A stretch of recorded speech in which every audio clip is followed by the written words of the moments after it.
Olá a todos os telespectadores, olá os leitores do Brazilian Times. Estamos começando hoje o nosso primeiro Destaque BT. O que é o Destaque BT? O Destaque BT são entrevistas onde nós vamos conhecer um pouco dessas pessoas, desses imigrantes que vieram não agora, não há 10 anos, não há 20 anos, mas há um longo tempo atrás e contribuíram para a construção da comunidade brasileira aqui nos Estados Unidos. Hoje, ao meu lado, o nosso primeiro bate-papo é com ele, que é responsável pela biblioteca brasileira aqui em Nova York, mas ele vai dizer o nome, porque tem o nome da fundação e tudo. Estou conversando aqui e tendo a honra e o prazer de bater um papo com Domício Coutinho. Tudo bem, Domício? Tudo Primeiramente, bem, obrigado. muitíssimo obrigado por nos receber e receber o BT, o Brazilian Times, em nome do seu Edson Paiva, aqui em sua biblioteca. A honra é toda minha. O Edson foi realmente uma pessoa de grande estimação e apreciação que eu tenho, não vou esquecer, porque ele estava ao meu lado quando naquele dia 18 de dezembro de 1999, a véspera do milênio, nos reunimos no Via Brasil do Luizinho. Restaurante Via Brasil, lá na 42, né? Exatamente. Qual ano? 1999. 99. Você se lembra, né? Não, eu ainda não tinha chegado aqui. Não, eu ainda não tinha. Se foi 99, 20 anos atrás? 20 anos atrás. 20 anos atrás. Isso em dezembro agora. Aham. Aliás, eu consagro esse dezembro todo especial, daqui a pouco eu posso dizer isso, para esse grande evento, né, histórico de que o Edson Paiva faz muita parte comigo, fez muita parte comigo. Infelizmente a gente se divorciou, né? Um casamento parece que estourou, um certo modo, ele se divorciou sem causa nenhuma. Mas sempre a gente se corresponde, se encontra, ele me faz favores enormes, grandes, sempre mantém as nossas notícias principais no jornal, e que eu lamento muito que ele não viva aqui, porque seria, pode ser ainda, o melhor Local jornal de divulgação das coisas brasileiras, porque o The Brazilians é outra coisa. No primeiro não está mais sendo editado aqui, não sei de onde vem, as notícias não são locais, enfim, tem outro patamar, outra visão que não a de vocês. Que seria uma coisa mais brasileira, mais íntima, mais viva, mais nossa, não é? E eu lamentei isso, lamento ainda, mas nunca é tarde demais, né? Uhum. Se a gente pensar, voltaremos a isso, darei toda a cobertura, todo o apoio que for possível no momento, né? Ok. Quem é Domício Coutinho? Ele é um brasileiro, nascido aonde? Bem, nasci na cidade de Caaporã, que é indiano, né? Caporã. Caporã, no dialeto tupi, significa boca da mata. No estado de Pernambuco. Pernambuco da Paraíba. É Paraíba. Eu troquei. É a cidade da Paraíba, naquela época, hoje é uma cidade independente, fica quase na fronteira de Pernambuco, e eu ali nasci, e no dia 1º de maio de 1931, você se lembra, né? Não lembro. nem papai lembra que meu pai é de 1935. Então Você está com 87. eu vou fazer 88 agora, quase aqui. Qual a data do seu aniversário? 1º de maio de 31. Olha, 1º de maio, dia que é o dia do trabalho, de 1931, nascia no estado da Paraíba esse distinto senhor que insiste, quando eu digo insiste em manter a cultura através da literatura, dos livros, é porque isso a gente já não vê mais hoje em dia, né, Domício? Você cultivar a cultura. E eu estou vendo aqui a riqueza da sua biblioteca, vários exemplares, e isso é sensacional. Você nasceu na Paraíba, filho único, quantos irmãos? É o seguinte, minha mãe ficou viúva, meu pai morreu exatamente no dia 31 de dezembro de 1930, na véspera do ano novo de 31, não é? Portanto, foi quando meu pai deixou minha mãe grávida de 4 meses. Você não teve o prazer de conhecer seu pai? Não conheci, não só tive prazer, mas não tem uma só fotografia dele, nunca vi meu pai. Uhum. A melhor fotografia que eu vi de meu pai foi de um primo meu, aliás, primo de meu pai, que minha mãe dizia, pronto, olha aí a cara dele. E naquela época era mais difícil você ter uma máquina. Era pintado, era pintura, né? Exatamente, mas meu pai podia ter feito isso, mas uma vilazinha pequena, porque meu pai deixou um bom acervo suficiente para manter a família. Ele morreu de repente, né? Mas que nem minha mãe nem meus tios puderam manter. Né? Era um sítio muito grande, tinha uma casa de farinha, que mantinha, não sei se você sabe o que é casa de farinha. Sei, eu sou cearense, eu sou do Ceará, sou nascido em Fortaleza, sou cearense, somos conterrâneos de Nordeste, né? Sei o que é uma casa de farinha, sei o que é engenho de rapadura. Pronto. E outro serviço meu pai era transportar os frutos locais para Pernambuco numa barca, né? Que ele tinha uma barca, ia do porto de Cabedelo, que é o porto de João Pessoa, com a barca grande, era fumo, era açúcar, era rapadura, tudo isso, produtos locais que iam lá para o Recife, né? O trabalho dele era esse, nessa barca. Então ele morreu, deixou um acervo bom, que morreu de repente, mas nem minha mãe, minha mãe tinha 6 anos, meu irmão mais velho estava com 17 anos, eu tinha só eu e esse irmão e 5 irmãs. O senhor é mais velho? É o mais novo? Mais novo, meu pai morreu. Dos 7 você é o mais novo? Mais novo, meu pai morreu 4 meses antes de eu nascer. Uhum. Naquele 31 de dezembro de 1930, ele morreu, eu nasci no dia 1º de dezembro de 1º de maio de 1931. E quando foi que sua mãe percebeu que não dava para se manter naquela cidade? Quando eu tinha 3 anos. Ela teve uma ideia? Teve uma ideia. Isso aqui não vai sair, não tem escola pública nem nada. Quero dar educação a esse menino. Eu e minha irmã mais velha, logo depois de mim, 7 anos, muito inteligente. Tanto assim que ela nunca foi para uma escola, ajudava as professoras, né?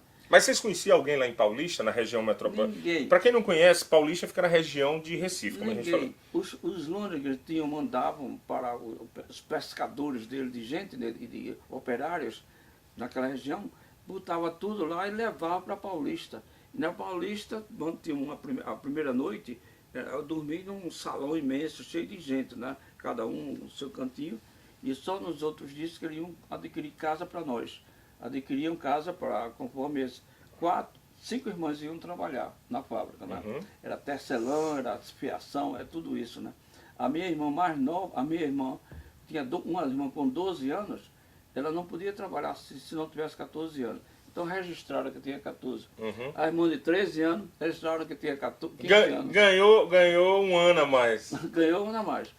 Então, com o salário dela, podia manter-nos muito bem, quer dizer, muito bem, muito melhor do que em Caporã, em Boca da Mata, e, naturalmente, dar-me a oportunidade de estudar e tudo que minha mãe queria, né? Assim mesmo, eu não fui logo para um grupo escolar que não tinha, Paulista não tinha.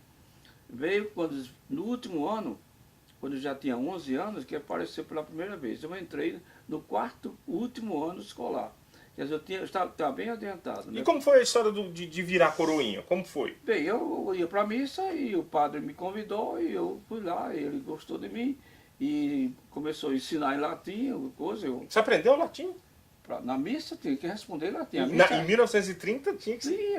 Em 37, né? No 1938, né? Não, estava mais ou menos, 34, né? 31.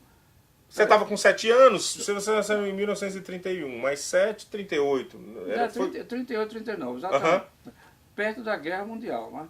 Então o padre me perguntou se eu queria entrar no seminário. Eu disse, não quero, a primeira vez. Né? Mas a segunda vez ele perguntou, eu disse, quero, padre. Então pronto, isso que eu queria e tudo. Então a redondeza de lá sabia como a gente era pobre. Minha mãe era costureira, costurava a roupa da gente e tudo, né?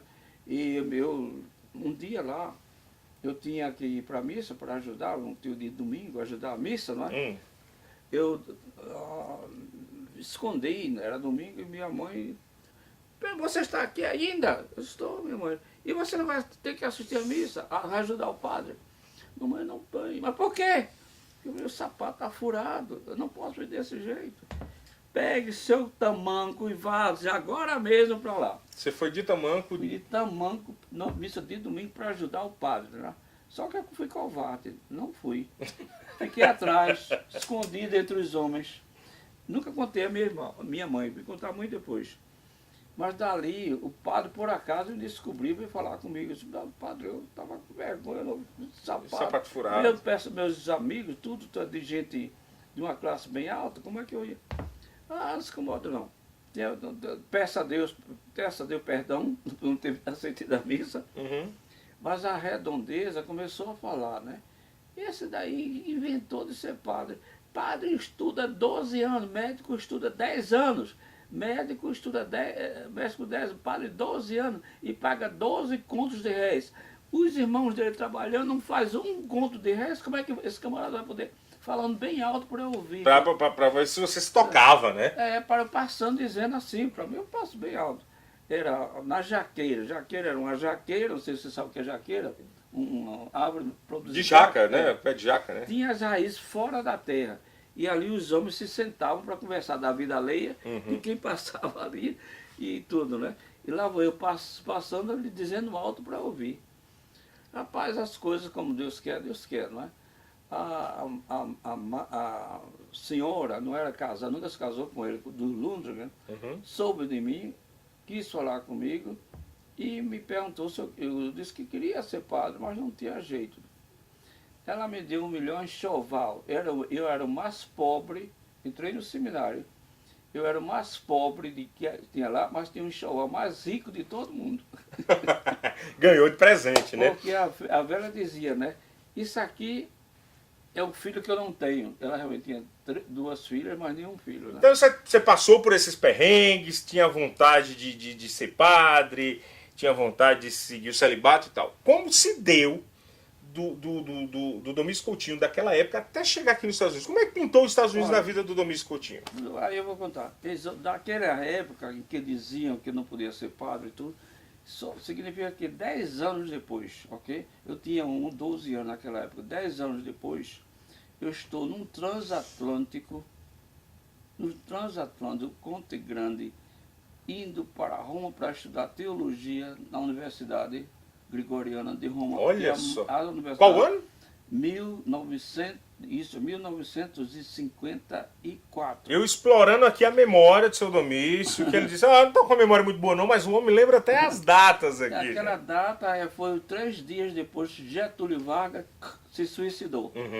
Toda a cidade mergulhada naquilo, e eu num Conte Grande indo para estudar teologia. Naquele ano, 2 de nós apenas fomos escolhidos. E eu estava indo para estudar teologia gregoriana de Roma. Eu me lembrando daquele pessoal que dizia, ele não pode estar para padre, porque eu não estou... O que aconteceu é o seguinte, a dona Tecla, que era senhora, mulher do Arthur Lundgren, me protegeu. Eu era o filho que ela não tinha, me deu todo o enxoval e pagou todas as minhas despesas. Eu não teria jamais chegado onde cheguei se não fosse aquela senhora, que Deus já tem. Dona Tecla. Tecla Cesário Lundgren. Pernambucana, recifense. Ela realmente era paraibana, mas cresceu também lá na Paraíba, no Recife. Ela foi que a mola mágica na minha vida. Né? Sem ela eu não teria chegado onde cheguei. Então, de Roma, eu naturalmente estudei teologia, primeiro, segundo, no 3º ano, eu vi que essa história de celibato não era para mim. Não ia. Porque eu tinha passado umas férias na Suíça, né? E depois eu já no... Então sua primeira viagem internacional foi Roma? Foi Roma, é. Aqui durante as férias a gente fui chamado, escolhido para ir acompanhar um grupo de crianças, não é? Adolescentes de Paris para a Suíça, perto do Mont Blanc, uma cidade chamada Montreux. E eu fui escolhido, foi o meu primeiro salário, uns 700 e pouco liras americanas, uns 100 dólares, né? Naquela época. E eu queria, claro que foi o meu primeiro salário, meu primeiro emprego, né? Passar um mês como ajudante dos padres e as freiras, tomarem conta dos meninos. Na saída, em Roma, eu tinha direito de, nas férias, usar paisana, não preciso usar batina. Então, quando saí de lá, passando no Lago Le Mans, que isso é na cidade de Lausanne, perto de Genebra, não é? Vi aquele rio, o pessoal tomando banho, uma garota muito bonita tomando banho. Não aguentei a tentação. Tinha um saco nas costas, esse saco das costas que se usa, né? Que se chama sacador, quer dizer, em francês significa saco nas costas, né? Que todo mundo... E agora era uma novidade naquela época, né? mas eu tinha tudo nas costas. Então, vi o pessoal tomando banho, então me inventei, peraí, eu vou dar um mergulho aqui também. Botei, tirei o negócio, tudo, e ninguém sabia se eu era padre nem nada, botei meu calção. Em Roma, a gente do colégio da Gregoriana tinha a habilidade de ir para a piscina olímpica da cidade. Uhum. Só com a sua carteirinha você podia entrar. Então eu pratiquei muito aqueles mergulhos que eu achava bonito, né? Pratiquei o mergulho. Tainha, como chama da tainha, lembra da tua época da tainha, né? Eu não me lembro agora do nome. Isso é muita coisa, né? Estou falando agora de setembro de 50, fim de 56, ok? Então... A sua chegada aqui nos Estados Unidos teve a ver com Roma também? Vai ter direta. Então eu inventei de me mostrar, né? Vou dar aquele salto olímpico aqui na coisa, né? E sem saber de nada, só que eu quis mostrar, vaidoso, enxeridos. Enxerido, como diz lá no Nordeste, enxerido, né? Então, quando a hora, rapaz, vou mergulhar assim, meu Deus do céu, e se não for raro? Então, na última hora, Deus me causou, eu me pulei de pé, né? De cabeça não, de pé. Ainda assim me feri. Nossa. Feri pra cá, feri pra lá e fui correndo. Daqui a pouco lá vem aquela mocinha bonitinha, de 17, 18 anos, com os esparadrapos, para botar na minha perna, né? Rapaz, quando ela se abaixou, eu perdi a vocação. O padre foi-se embora, foi ali agora. Não, mas a fé não, que a fé que eu vejo que até hoje é muito forte do senhor, né? Não, mas foi uma coisa significante, né? Então eu fui para Roma, eu disse ao padre, diretor espiritual, padre, não dá, eu quero me deixar. Ele disse, não, isso é cuidado, é besteira, você reza, padre, não dá. Então, olha, vá para Milão, tem um retiro lá de Santo Inácio, 30 dias. Você faz esse retiro de 30 dias de silêncio absoluto e jejum, depois de 30 dias você vem aqui e me diga o que você achou. Ok, padre, eu vou. Fui para Milão, 30 dias de jejum, tinha uns breaks em between, mas só uma meia horinha para falar. Mas no fim fui lá, o padre perguntei, e então, esse padre, a história é a mesma, eu não vou aguentar não, eu quero ir embora. Então ele disse, olha, vá, fique um ano em casa. Se depois de um ano achar que você fez a coisa certa, fique. Se achar que foi a coisa errada, volte. O fato é que eu não voltei ainda, o que é que você acha? 80 e já está com 86 anos, né? Então aí se mostra. Então, você voltou para o Brasil? Voltei para o Brasil. Eu voltei para o Brasil, mas antes de ir para o Brasil, eu dei um passeio por lá. Fui para na Europa? Na Europa, fui para a Áustria, né? Eu tinha um amigo que abandonou também, pernambucano, e juntos fizemos uma turnê na Europa, né? Isso já era pós-guerra, pós-guerra mundial, já, né? 50... Sim, 56, a Guerra Mundial acabou em 45. Em 10 anos após guerra, ainda estava meio em reconstrução. Sim, como é que estava a Europa naquela época? A cidade da Alemanha, que hoje estava completamente destruída, várias cidades ainda mostravam. Aliás, então você viu com seus olhos, você foi um testemunho ocular da reconstrução da Europa pós-guerra. Exatamente. A cidade de...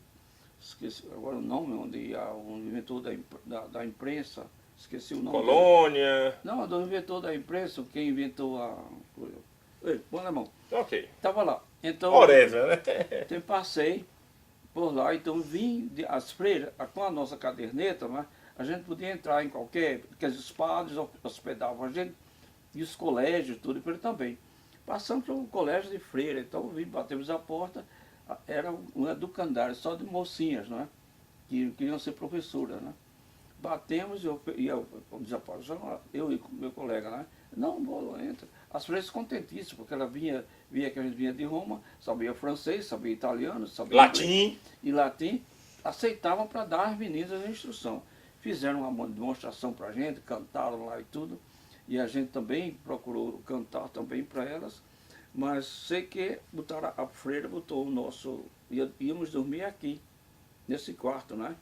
E lá às 11 horas da noite, a gente lendo, não sei o que, eu e meu colega, me passava, menino, pelo buraco da porta, deixando o ficava ali de olho. Elas são aquele hobby e uma xícara, um copo na mão. Eu dei uma olhada, meu colega me chupou. acovardado que eu fui. Eu era muito metido, né? E você não vai dizer, peraí, ela está indo para a cozinha ali. Vai para você se dane, você não vai para cá, me puxou. Eu não aguentei e fui atrás. Ai, menina, rapaz, uma educação, coisa que eu fiquei espantado. Muito bem, começamos a falar como se fosse nada, né? Eu tomando leite, umas tomavam leite e outras tomavam chá, né? E o quarto dela juntinho do nosso, aberto. Umas 18 meninas daquela época tudo, né? Então começamos a falar e tudo, dei meu nome. Uma que me encantou mais era da Áustria, lá era mesmo, era da cidade de Linz. E ficamos nos correspondendo. Rapaz, ela mandava para mim, todo mês, uma cartinha com as madeixinhas do cabelo louro e as flores dos Alpes, o Edelweiss. Você assistiu The Sound of Music, né? Edelweiss, aquela flor dos Alpes, né? E o carteiro ficava doido para ouvir, rapaz. Para ver, carteiro curioso. Enquanto eu não abria, ele não se metia nada. Depois ia faceiro, como tu... Bem, então me correspondi com ela e disse para ela, olha, eu vou para o Brasil, mas eu vou, depois que eu me formar, eu quero estudar direito, que é a carreira mais fácil, eu venho aqui buscar você. Buscar não, vem falar com você. Ela, pois não. Então a gente ficou se correspondendo, né? Maria Pilsener é o nome dela. Então, aconteceu que eu entrei na faculdade de Direito, mas tinha possibilidade, o pessoal lá fazia duas faculdades ao mesmo tempo, alguns, não é? Eu inventei fazer duas faculdades, fazer Direito e fazer Anglo-Germânicas. E ainda tinha um trabalho achei meu na trabalho. Alemanha. Como? Na Alemanha. Não, lá no Recife. Eu já Recife mesmo? Voltei para Recife. Estou no Recife. E lá eu pude, então, fazer duas universidades e manter um trabalho na Pané do Brasil, que a Pané era uma companhia aérea muito, americana, lembro demais. muito grande. Inclusive tem um prédio aqui que você sai ali na Park Park Avenue, Avenue, no final era o prédio da Pané, né? Muito... Eu subia aquele prédio, eu subia no Brasil, eu era funcionário de Que lá. hoje é Midlife, né? Hoje é Exatamente, então você está dentro. Mas eu trabalhava no aeroporto, né? No JFK, no JFK. Em JFK, eu trabalhava lá. Em todo caso... Sim, mas como você chegou aqui? Bem, aí é que tá. Eu trabalhava na PNM, para a América. De né? Recife. De Recife. Ah, agora entendi. Então chegou o tempo de minhas férias. Eu tinha prometido a ela que ia em tal ano. Eu me formei porque eram 3 anos para me formar em Anglo-Germânicas. Ok? No último ano eu me formei em Anglo-Germânicas e então podia viajar. Podia viajar de graça porque eu era ao mesmo tempo funcionário da Pané do Brasil. Então, como a viagem para a Viena dava, a viagem como tal, era uma triangular, chamava. Era Recife, Paris, Viena. Recife, Paris, Viena, né? Eram as escalas, né? Só que naquela época, por qualquer motivo, deram de Recife para Viena, davam acesso a Nova York. Uma opção. Então, eu quero ir para Nova York, porque eu tinha 2 colegas meus morando aqui, que foram meus colegas em Roma, né? E brasileiros? Americanos. Porque na hora do recreio a gente trocava. Naturalmente eu sabia italiano bem, eu estudei. Ensinavam um ao outro, né? Exatamente, ele falava inglês comigo, eu falava italiano no primeiro break e o outro no segundo. Hoje ele hoje é arcebispo de Nova Orleans. Se aposentado, né? Batizou meu primeiro filho e batizou meu neto. Somos colegas, né? E eu fui lá e a gente, pronto, enfim, sim. A sua vinda de lá para cá, teve uma opção que poderia vir para Nova York. Então você veio para Nova York. Vim para Nova York. Agora, na primeira noite, naquela época, na Broadway, a noite toda, você com 25 centavos podia assistir filme de... Um core. A noite toda, né? Eu peguei um Cora e achei a coisa muito barata e fui para lá, para assistir a coisa. Só que o cinema nos bancos era mais interessante do que o cinema na tela. O pessoal namorava. O namoro e tudo, rapaz. Sei que no outro dia, era domingo, eu vou para a missa, né? Eu quero ir para a missa comungar. Mas peraí, eu tenho que me confessar, aqueles pensamentos de hoje de noite, vou procurar me confessar. E comecei a me conversar em inglês, né, pela primeira vez. Né? Mas o padre parece que não estava entendendo bem. Eu estava querendo esconder umas coisas. E o padre disse, não entendo. Então eu disse, peraí, meu inglês não é muito bom, padre, não, que eu posso conversar em latim? Ele ficou espantado. Me confessei em latim. Eles, olha, depois da missa eu quero falar com você. Depois Isso da na missa, São Pedro que não? na São Pedro. Na São Pedro. Exatamente. Na principal igreja de Nova York, né? Exatamente. Igreja, como fosse a igreja da Sé de São Paulo, como fosse a igreja lá de Fortaleza, a igreja de Fortaleza, da Sé de Fortaleza. É a principal igreja de St. O Patrick, principal né? ainda é o grande Fulton Sheen, que era um astro de televisão, ele é um encantador, gesto e tudo, tinha editado vários livros, que eu tinha conhecido em Roma, por isso que eu fui para a missa para me encontrar com ele, né? Uhum. Eu tinha conhecido em Roma. E ele veio lá para a missa e eu vou lá. Só que, para me confessar, não era ele, era um padre qualquer, né? Depois da missa, o padre disse, eu quero falar com você. E me ofereceu um emprego de sacristão.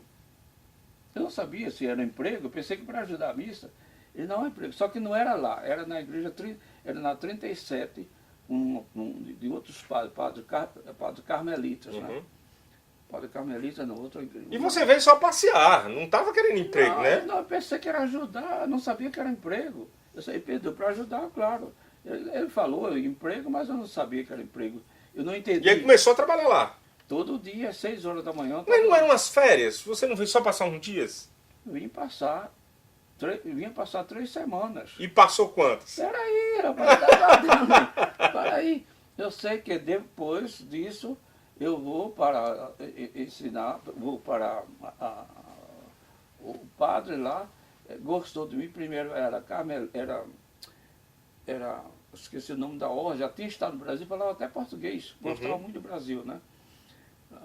Esqueci o nome da ordem. Eu sei que só no fim da semana dava um cheque de $45, que era o dinheiro que eu tinha no bolso para passar os 7 dias aqui em Nova York, né? Mas rapaz, olha aí. 7 dias e os outros 45 para Viena, para cruzar, os $45. Para encontrar com a amada lá, né? Com a não, paquera. Para Capé. Pois é, que a gente se comunicava, né? Então, eu disse ao padre que esse espantado, não, é esse aqui. E o padre, em menos de 30 dias, eu consegui o Green Card, que é o visto de imigrante. Isso em que ano? Isso é 1959. Olha, para você ver, em 1959, Green Card era um negócio fácil e rápido, viu? Muito, muito. Eu tinha me formei em 54, era 59, né? 3 anos depois, já saí, era 56.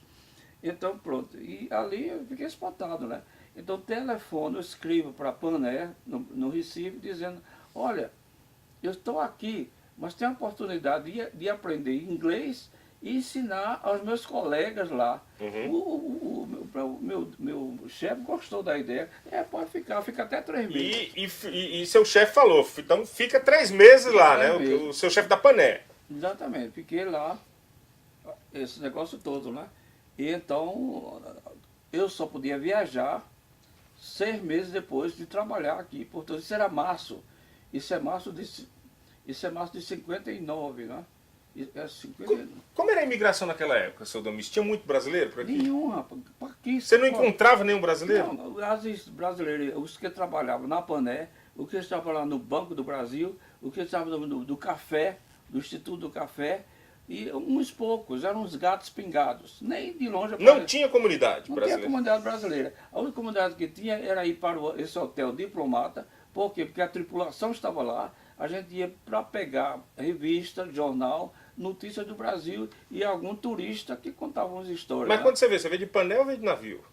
Vim de avião. Veio de rapaz. avião. Navio você foi quando foi para Roma? Não, aqui eu vim de Não, para Roma você foi de navio. Para Roma fui de navio. Ok. Parada em Lisboa, parava em Barcelona, parava em Nápoles. Aham. 3 paradas. Aqui nos Estados Unidos, aí você acabou fincando as raízes aqui. Aí é que tá. Eu fui então, com o meu destino de ver a menina, Maria Pildo, né? Tive que esperar até agosto, isso é março, né? Isso é março de 1960, né? Eu tive que esperar até agosto. Março, abril, maio, junho, julho e agosto, 6 meses. Para poder viajar, continuar a viagem de lá. Então fui em agosto, só que ela muito cortês, me apresentou a mãe dela, fomos um passeio no Danúbio e tudo, mas no fim eu vi que a coisa não estava. Ela dizia, olha, eu estou namorando um rapaz aí, americano da Força Aérea, que está aqui em Lins. O quê? Caí de costas, né?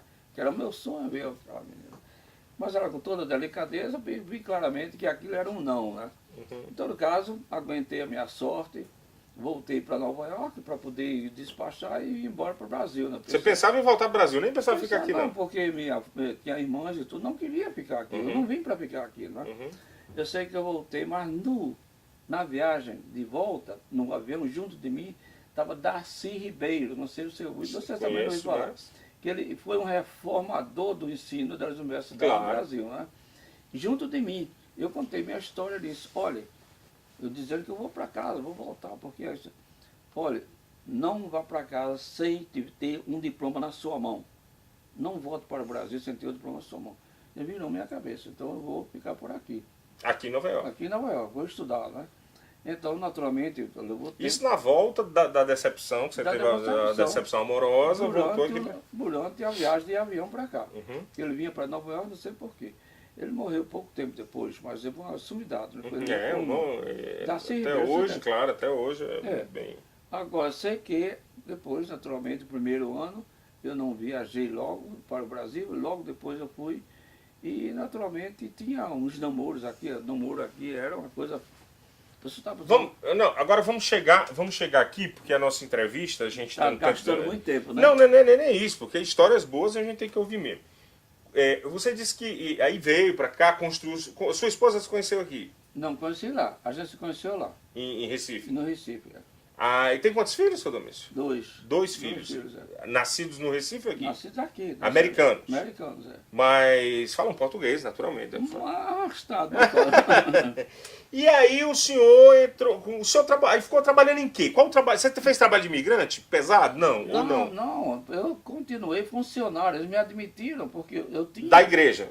Não. Da Pané? Eu trabalhei na igreja por 3 meses. Mas depois vi que eu tinha direito de transferir meu emprego para a Pané daqui. Entendi. Aí tá. Então, depois de 3 meses, eu dei agradecer aos padres, com muita dor, realmente, que ele foram... Que era uma coisa que você gostava também, né? Também, né? Eu disse, olha, tem um emprego muito maior, eu ia ganhar 120, comparado com 45. E a possibilidade de fazer overtime, que era o duplo, né? Claro. Então, pronto, isso aqui, porque eles entenderam perfeitamente, né?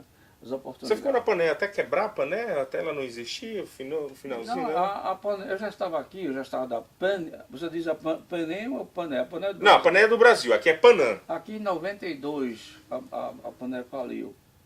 Uma bomba lá na Inglaterra. A Panã, ou a Pané do Brasil? A Pané. A Pané do Brasil já tinha falido. Já tinha entrado Varig, né? Ele aqui foi Gaddafi, né? O cara era com os americanos e tudo, botaram uma bomba em Londres, né? No aeroporto de Londres, fundou. A Pan-América já estava indo para baixo. Muitas pernas, né? Acabou-se ali. Colegas meus, muita gente endoideceu, um ou dois se suicidou.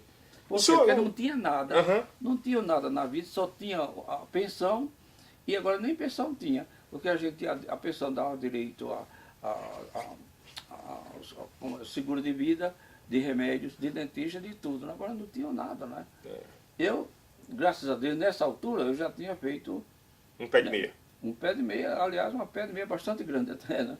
Já tinha feito minhas aventuras comerciais. Mas aí o senhor Domício, além de ter essa biblioteca maravilhosa, é um grande empreendedor na área de prédios aqui, aluga vários prédios, e ele dedicou, depois que a sua vida já estava estabilizada, ele dedicou a construir não prédios e não moradia, mas construir mais do que isso, que é casa, abrigar livros. Então, mas a ideia de biblioteca, a comunidade, então você acompanhou a comunidade crescer aqui, exatamente, a chegada dos brasileiros, né, nesses anos, né? Era o seguinte, quando a gente ia para lá, a pequena turma que ia para lá falar com os tripulantes e alguns turistas que moravam no Hotel Diplomático que acabaram o Hotel Diplomático, ficava na 43, entre a Broadway e a Primeira Avenida, né? E a Sexta Avenida, né? Então, eles acabaram. Mas lá era onde a tripulação ia, e a gente ia para acolher, como disse, o jornal daquela época, naturalmente tinha o Estadão, tinha o jornal do Rio de Janeiro, o Jornal do Brasil, mas principalmente tinha a Cruzeiro e a Manchete, as duas grandes revistas. Eu lembro dessas que era um clássico, né? a gente por acaso conseguia uma e ia para casa, mas nunca jogava no lixo. A gente pegava os artigos, Cortava, né? Cortava, botava no bolso e ia na próxima vez encontrar com um brasileiro na rua, que ele também tinha de outra revista. Vocês trocavam, né? Trocava ali.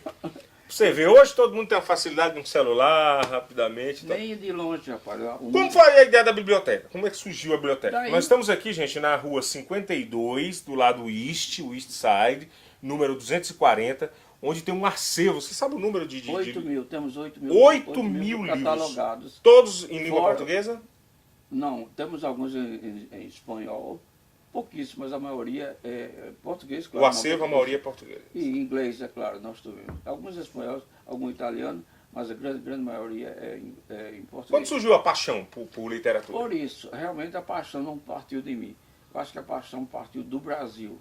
A saudade. O Brasil não vai permitir que um de seus filhos aqui passe 1, 2, 3 anos sem se lembrar dele, né? E veio aquela febre tremenda, né? A necessidade de a gente se encontrar. Eu estou solteiro ainda, vivendo sozinho no meu apartamento. Então, eu tinha já um nível de vida bem superior aos outros que chegavam aqui, iam lavar carro, servir, lavar prato em restaurantes. Dishwasher. Dishwasher, exatamente. Era o trabalho comum que o brasileiro vinha para cá, né? Eu me considerava muito feliz de não ter tido passado por aí, né? Então, naturalmente, vinha para minha casa, eu tinha acesso a bebidas de graça, muitas vezes, dos aviões. Okay? A gente prestava qualquer serviço ao piloto, eles davam uma garrafa de uísque. Enfim, na minha casa eu hospedava, o pessoal vinha fazer festa lá na minha casa, assistimos a seleção do Brasil, se preparando para 1962 no Chile, e eu já comprei um Zenit, já tenho um nível de vida já bastante bom comparado com a maioria, né? Por causa do meu salário, minha posição, tudo, né? Então eu comprei um Zenit desse tamanho, que infelizmente não sei como desapareceu, eu tinha até pouco tempo. E então eu transmitia o jogo de lá. Era um rádio. Uma rádio. A válvula? Era a válvula naquela época? Era a válvula, assim, né? E cada um arrodeado lá, com o olho em cima como se estivesse vendo o Como se estivesse vendo um bicho, né? É. E quem dissesse qualquer palavra, qualquer coisa do olho, levava um tapão, você cala a boca, né? Aí você disse que com a conversa com o seu Edson Paiva, do Brazilian Time, vocês tiveram a ideia de montar uma biblioteca, mas você levou a sério. O seu Edson não levou a sério, não. Você levou a sério. Mas já como foi que começou? Começou poucos livros, aí depois foi aumentando, doação, como é que foi? começou? Exatamente. Eu me aproveitava de tudo, a oportunidade que tinha. Alguns turistas, alguns deixavam lá no avião, e eu tinha contrato lá, porque a minha intimidade com o pessoal, de pedir ao rapaz que fazia a limpeza, se qualquer jornal, revista ou livro, qualquer merda. Me dê. Então consegui alguns livros. O pessoal que lia e deixava, né? Então, na minha casa, começaram a aparecer, mesmo porque eu tinha facilidade de bebida também, não é? De vez em quando. Vim para tomar tomar uma dose, trazia um livro. E trazia um livro. E também por causa da transmissão do jogo, né? Do jogo, o radinho também. Né? Então se tornou o ponto comum. E em troca de informações e tudo. Ali veio a ideia de, naturalmente, surgiu a biblioteca, né? Pouco. Hoje essa biblioteca, ela é aberta ao público? Conta um pouco, ela é aberta ao público hoje? Inteiramente. São todos os dias da semana, de segunda a sexta, é aberto para o público. E tem outros projetos também, por exemplo, a gente chegou aqui, tinha uma senhora dando aula de português, né? Exatamente. Era para o americano, acho que tinha um americano Nós tomando. damos aula de português já há muito tempo, desde o começo que damos aula, né? Temos 2 ou 3 professoras, ela é uma das mais antigas, que é mais assídua e que trabalha mais, né? Então aqui não só temos isso, agora temos teatro, levamos peças teatrais, temos cinema brasileiro. Olha que coisa boa. Temos comunicação com algumas organizações. Por exemplo, temos a vizinha aqui, não, a vizinha aqui meu é dos Rockefeller, da Nelson Rockefeller, né? A casa é deles aí, né? Em que eles... Esse building já é seu, esse prédio. Eu comprei, agora eu vendi o ano passado, né? Eu vendi, estou aqui como inquilino, né? Agora vendeu, mas fez um acordo, eu quero ficar no basement, né? Eu dei a mim mesmo 10 anos de 10 anos, né? De fato, só tenho 8 para levar. Mas já tem lugar para onde eu ir. Porque aqui se tornou pequeno demais para o acervo e para as nossas atividades, né? São os meus vizinhos que também saíram, está na rua 38, com quem a gente vai se aliar novamente, né? Aí eu podia contar essa história que é comprida assim. Uhum. Mas enfim, prazer a você que tivemos isso aqui. E era um besma, um térreo, né? Uhum. Como as casas lá da 104, né? Uhum. E a parte de baixo é besma, né? Isso aqui era pneu, era cama velha, era colchão, era travesseiro. Ficou um negócio Era um- primeira, gente, um negócio E bonito. era um duplex. Aham. Aí era a escala para o duplex, né? Uhum. Naturalmente eu era o dono, eu fechei e fiz isso aqui. Com Primeiro, um acesso só, né? Com com essa só, saí dali para cá, daquela casa para cá. Lá era colchão, tudo lixo lá, na segunda parte, Uhum. que só veio 2 ou 3 anos depois. E começamos aqui. Na inauguração houve mais de 70 pessoas. O professor do universitário, esqueci o nome dele, amigo meu, de uns 70 anos já de idade, ele, Zombiço, eu não posso, tá faltando ar, oxigênio. Não aguentou, né? Nessa casinha aqui, rapaz, nós 70 pessoas. 70 pessoas, o cara ficou apavorado. Sim, porque vem em toda parte. O consulado soube, o cônsul soube, o embaixador, esqueci o nome dele agora, Uhum. né? Ele disse, não, você vai fazer suas reuniões aqui no consulado. Soube que eu fazia conferências e fazia encontros de coisas, né? E leituras dramáticas. Eles não vem fazer aqui no consulado. Ih, rapaz, eu também sou ator, que eu tenho minha formação teatral também.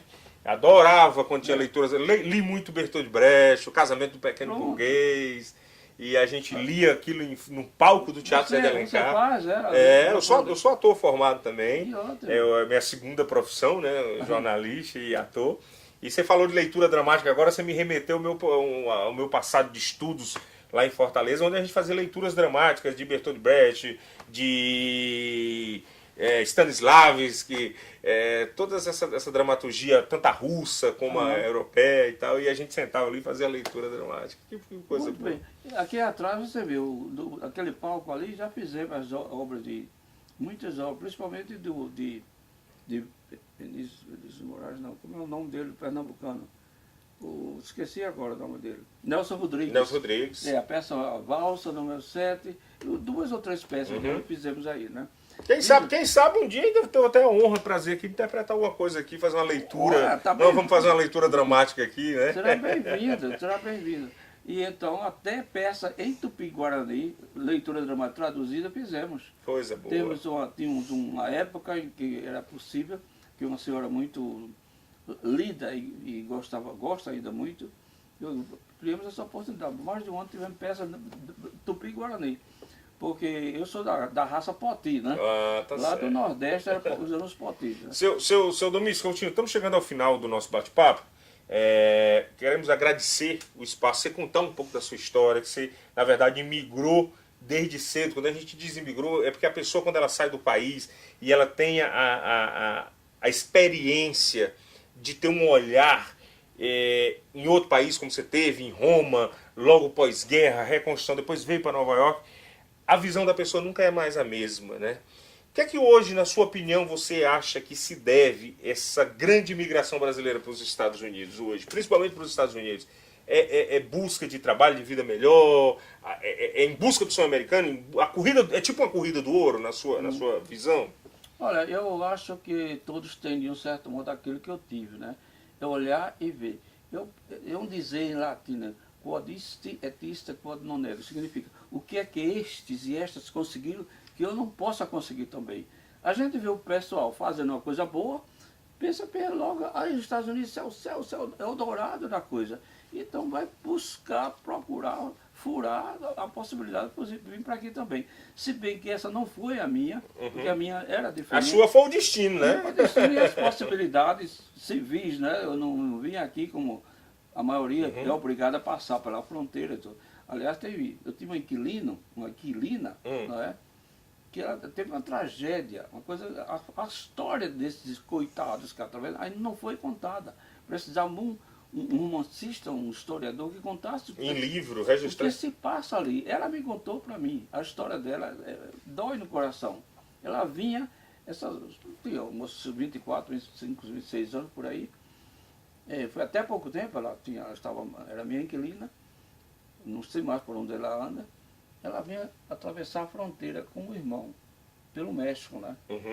atravessar contra o irmão, de 12, 13 anos, quando ela tinha 19, 20 por aí, né?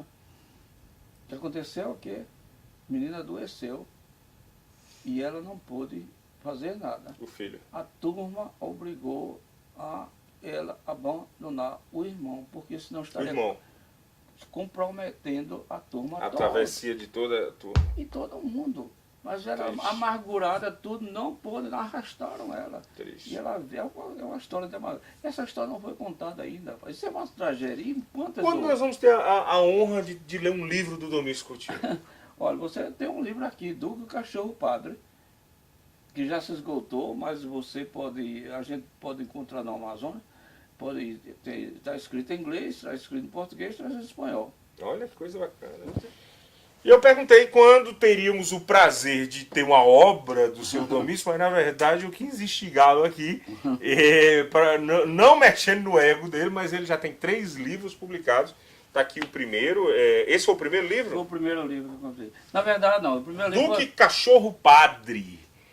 Como sua vida tem uma passagem muito forte dentro da doutrina católica, da religião católica, né? Não poderia, de um dos títulos de uma obra sua, ter o nome de padre no meio, né? Então tá aqui, ó Duque, o Cachorro Padre. Porque é a história de um cachorro que queria ser padre, inventou de ser padre, né? Um cachorro mesmo. Um cachorro de verdade, né? E então começou a namorar com as cachorras, e aí eu uso como uma sátira, uma espécie de sátira contra o celibato, né? No fim, eu não vou contar a história Não, toda. claro, não vai dar spoiler aqui no livro. É. Você é a favor do que padre case, que padre possa casar? Absolutamente, é necessário. Nada que se faça contra a natureza se vinga. E de maneira extraordinária, de maneira brutal às vezes.